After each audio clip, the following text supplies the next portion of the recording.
Hey everyone, IvyLeeGaming here, and today we're playing Honkai Star Rail.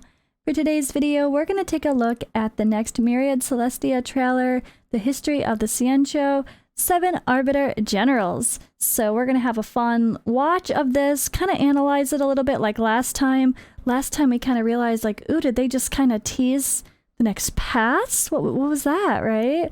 I wonder if there's going to be any little Easter eggs or teasers or anything super quirky to point out as we watch this one as well. So let's get to it.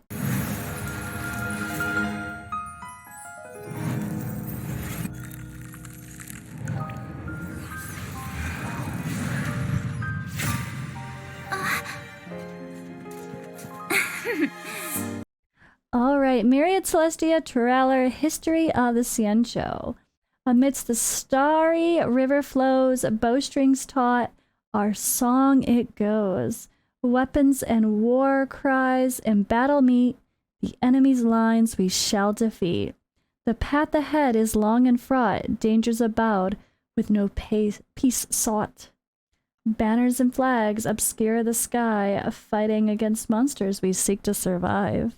Ooh, fancy, fancy. Alright, let's do it. Let's do the thing. I'm ready. I regret to admit it, but the Xianzhou have very few legends.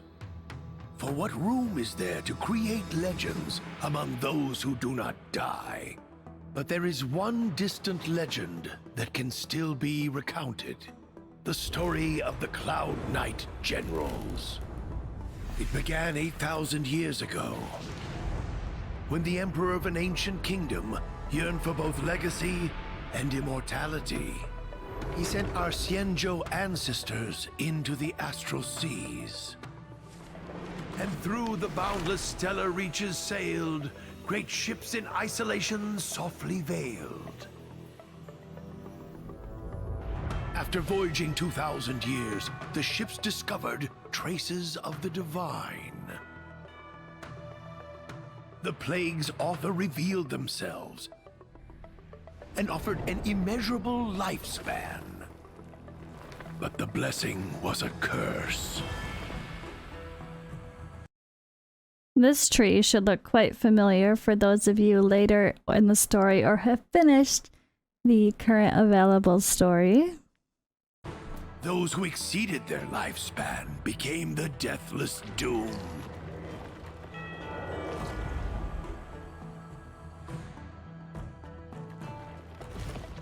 And thus the Alliance's long and peaceful years were lost in sickness, treachery, blood, and tears.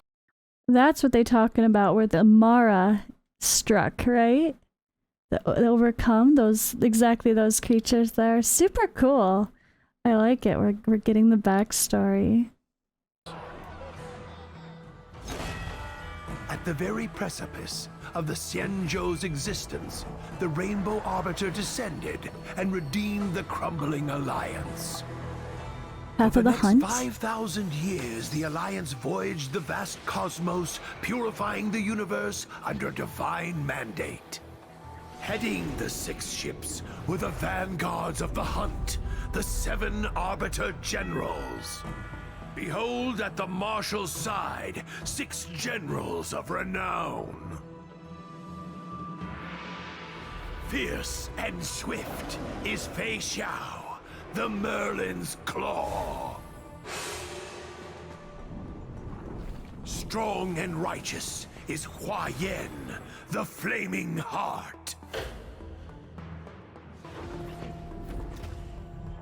Cautious and sophisticated is Yao Guang, the seer strategist. Mighty and powerful is Xuan Quan, the sage queller.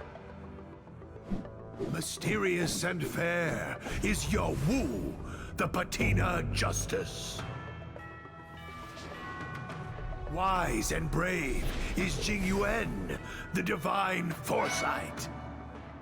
Hey, we know that name. The 7 Arbiter-Generals wield extraordinary powers. The Lightning Lord. Intelligent and visionary Jing Yuan of the Law Fu is admired by friends and feared by foes.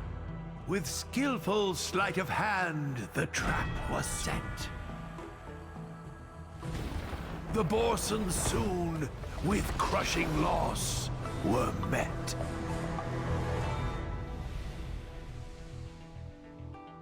An army must be of one heart and mind, where skillful sleight of hand is little use. The Cloud Knights entrusted their lives to me. I shall not fail them. Glory to the Xianzhou! Glory to the Cloud Knights! Glory to the Xianzhou!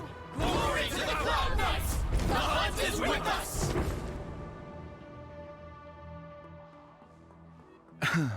Quite the story, Master Gongshu. Master Gongshu. Okay.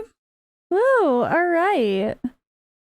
Getting some deep backstory into the lore. I like it. Lots of this was referenced in the very end parts of the Xianzhou story that we have so far. Not the very end, but, you know, I don't want to spoil anything by saying things, but you know the fancy tree, right?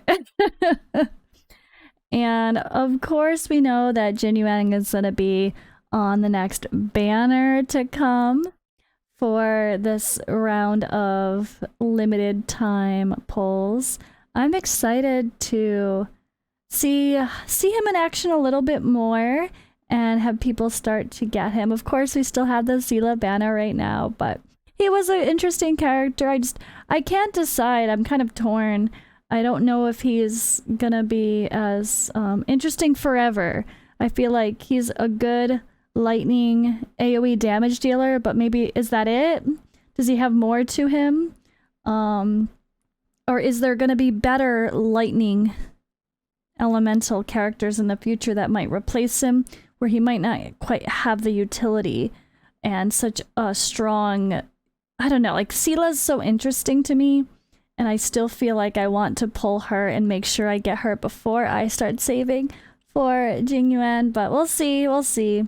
But what do you guys think of this Myriad Celestia trailer, the history of the Xianzhou? Do you like to dive deep into the lore?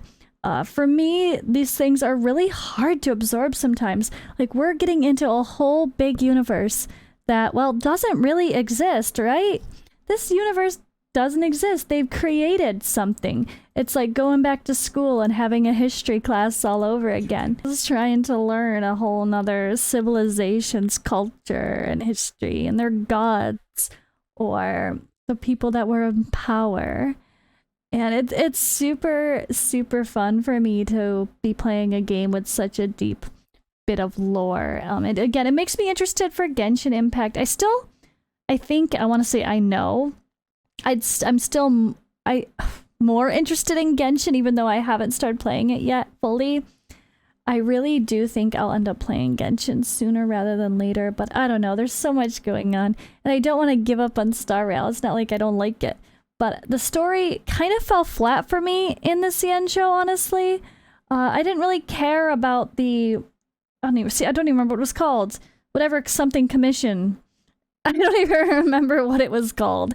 But I feel like I remember so heavily everything from Harillo. I feel like the stories were a little bit more compelling and interesting for me there. But I don't know, maybe as we progress this part of the story, I'll have a little bit more interest. Or maybe once we start doing some more of the companion quests, I'll have some more interest. That's what really got me in the Harillo's side of things, was getting to know Clara and Svarog. And Natasha's companion quests were really good. So I'm really hoping that once we dive into some more companion quests and side quests, which I have only done, I don't think I've done any side quests yet for the Xianzhou. I did not finish the story yet. I was going off on a tangent doing other companion quests and side quests in the game. So I'll probably finish very soon, though. I think I'm almost done with the full story. But hopefully the Xianzhou storyline will grow on me a little bit more. Right now, I'm not too interested, even though I think the world looks beautiful and super interesting. But anyway, circling back around to the Xianzhou and the history of this, I definitely am enjoying this video series.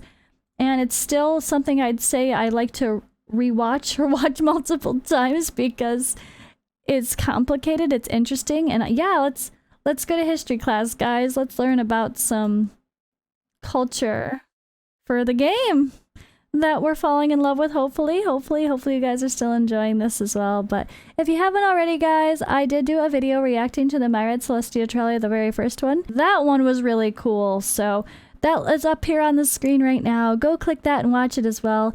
I do kind of mention that it teases some new paths.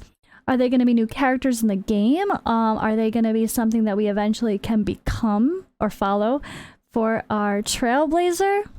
I guess we'll have to wait and see, but for now, that's all. Thank you guys for watching, and I'll see you in the next video.